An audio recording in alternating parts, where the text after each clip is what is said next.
तो गार्जियन नहीं था, मेरे साथ अकेले हम थे। तो कहें कि बाबूजी मेरा बोला कि हम आँख नहीं निकल आएंगे, मर जाएंगे बाकी हम चल जाएंगे घर। खेत बाड़ी के किसानी करते हैं। खेत तो और आपके घर में और कमाने वाला बस कौन है? कोई नहीं, हमारे ही अकेले ही थे और पढ़ाई कर रहे थे। आप पढ़ाई कर रहे हैं? हाँ। कौन से कक्षा में? इंटर के परीक्षा हम की देने वाले थे। अच्छा। तब बस अब छोड़ दिए। बाबूजी का आँख निकलने के बाद उनको कौन देखभाल करेगा? हम परदेश नहीं कमाएंगे, खाएंगे कहाँ से?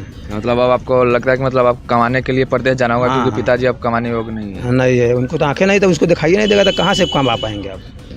तो क्या नमस्कार, मैं हूं पंकज ठाकुर और आप देख रहे हैं द मीडिया वाला। बीते 22 नवंबर को मुजफ्फरपुर के आई हॉस्पिटल में एक ही दिन में 65 लोगों का मोतियाबिंद का ऑपरेशन कर दिया गया था, जिसके बाद लगभग 2 दर्जन से ज़्यादा लोगों की आंखों में इन्फेक्शन हो गया था और अब तक लगभग 16 लोगों की आंखें निकालने की पुष्टि हो चुकी है। और अभी मैं मुजफ्फरपुर के SKM सेट में मौजूद हूँ, जहाँ हमारे साथ एक जो पीड़ित थे उनके परिजन मौजूद हैं, जिनसे हम जानेंगे कि उस दिन क्या कुछ हुआ था। क्या नाम हुआ आपका? रमेश कुमार। क्या हुआ था? किस दिन ऑपरेशन हुआ था? 22 तारीख को। आपके पिताजी का ऑपरेशन हुआ था? जी। तो 22 तारीख को ऑपरेशन हुआ था, मतलब किस डॉक्टर ने ऑपरेशन किया? कंपाउंडर ने कर दिया। अच्छा, कंपाउंडर ने कर दिया। मतलब आपने देखा था कंपाउंडर ने किया? नहीं, हमने तो नहीं देखा, बाकी अंदर में रूम के ले जाके वहाँ ऑपरेशन किए।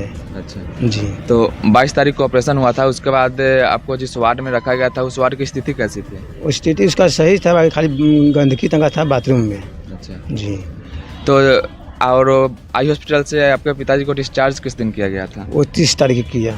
30 तारीख को डिस्चार्ज। जी। तो और आपके पिताजी की आँख में परेशानी कब से आनी शुरू हो गई ऑपरेशन के बाद? उनको हो गया 3 दिन के बाद हो गया, 23 तारीख से।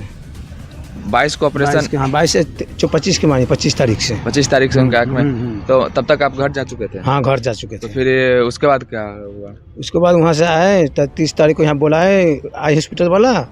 तो वहाँ से आए तो बोला कि यहाँ आप जाइए मेडिकल, वहाँ आँख आपको ठीक हो जाएगा। वहाँ कुछ हमको बताया नहीं कि ऐसा इसका दवा आँख निकाला जाएगा, चाहे कुछ भी किया, वहाँ कुछ नहीं हमको बताया। अच्छा, मतलब वहाँ ये नहीं बताया कि हाँ इनका आँख निकला जाएगा? हाँ, वहाँ कुछ नहीं हमको बताया। तो फिर SKMCH में आया तो यहाँ पे क्या कुछ हुआ? यहाँ भर्ती उर्ती करा दी कंपाउंडर आके, और उसके बाद वो चले गए। तो यहाँ डॉक्टर मरीज को बोला, तो डॉक्टर को बोला कि इनको आपको आँख निकाला जाएगा, मेरा पिताजी को। तो पिताजी हमको बताया, तो हम बोले कि इनको फिर घर ले जाके हम चल गए। बाबूजी हमको गार्जियन नहीं था, मेरे साथ अकेले हम थे। तो कहें कि बाबूजी मेरा बोला कि हम आँख नहीं निकल आएंगे, मर जाएंगे बाकी हम चल जाएंगे घर। तो फिर आदमी हमको बताया कि इसको आँख निकलवाना पड़ेगा, नहीं निकलवाएगा इनका पॉइजन हो सकता है, बीमारी फैल सकता है घर में। तब फिर हम दोबारा भाड़ा लगा के अपना रिजर्व करके गाड़ी यहाँ आए। कहाँ घर कहाँ पे है? हमारा घर हुआ दिस्तौलिया। कितना दूर है यहाँ से?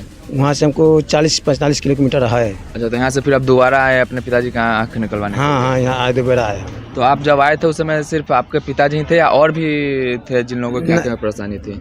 उन लोग के तो निकल चुका था और आदमी के, हम आए थे फिर हम भी निकलवाए। तो किस दिन निकला था आपके पिताजी का? हमको पिताजी के 1 तारीख को आँख निकला है।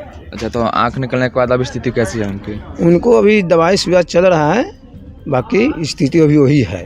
हॉस्पिटल की तरफ से सहयोग मिल रहा है? सहयोग है, बाकी खाली बाथरूम उथरूम की कीचड़ है, खाना पीना सही ढंग से नहीं मिल रहा है। मतलब साफ सफाई की दिक्कत है और खाना पीना की दिक्कत है? हाँ, वही दिक्कत है, खाना पीना के और लेफ्टिंग का। तो आपके पिताजी क्या करते थे? हमारे पिताजी किसानी काम करते हैं, बस खेत बाड़ी के किसानी करते हैं। तो और आपके घर में और कमाने वाला बस कौन है? कोई नहीं, हमारे ही अकेले ही थे और पढ़ाई कर रहे थे। आप पढ़ाई कर रहे हैं? हाँ। कौन से कक्षा में? इंटर के परीक्षा हम की देने वाले थे। अच्छा। तब बस अब छोड़ दिए। बाबूजी का आँख निकलने के बाद उनको कौन देखभाल करेगा? हम परदेश नहीं कमाएंगे, खाएंगे कहाँ से? मतलब अब आपको लगता है कि मतलब आप कमाने के लिए परदेश जाना होगा? हाँ, क्योंकि पिताजी अब कमाने योग्य नहीं है। नहीं है, उनको तो आँखें नहीं, तो उसको दिखाई नहीं देगा तो कहाँ से कमा पाएंगे अब? तो क्या सरकार से अब क्या मांग है? मुआवजा मांग रहे हैं, जो देना होगा सरकार देगा, अपना सुरक्षित करे कि उनका ज़िंदगी हम निभा दे पैसा अथी में। जी। और भी कुछ सरकार से मांग है, जैसे जिस हॉस्पिटल पे मतलब जिस हॉस्पिटल ने ऑपरेशन किया था उस पर कोई कार्रवाई की मांग? हाँ, कार्रवाई करेंगे उस पर हम। कार्रवाई होना चाहिए। FIR तो दर्ज हो चुका है हॉस्पिटल पे। और आगे कुछ किसी करा जाएगा इसको। तो अभी आप यहाँ SKMCH में भर्ती है, और कितने मरीज है? यहाँ है अभी 16 मरीज 17 मरीज है अभी। क्या नाम हुआ आपका? रमेश कुमार।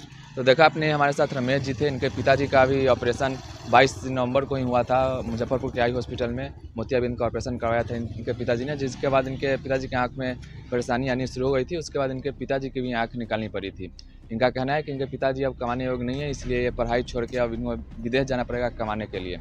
और आपको बता दें कि मुजफ्फरपुर के आई हॉस्पिटल पे एफआईआर दर्ज हो चुका है और आगे की कार्रवाई चल रही है। और आगे की जानकारी के लिए जुड़े रहिए द मीडिया वाला के साथ। धन्यवाद।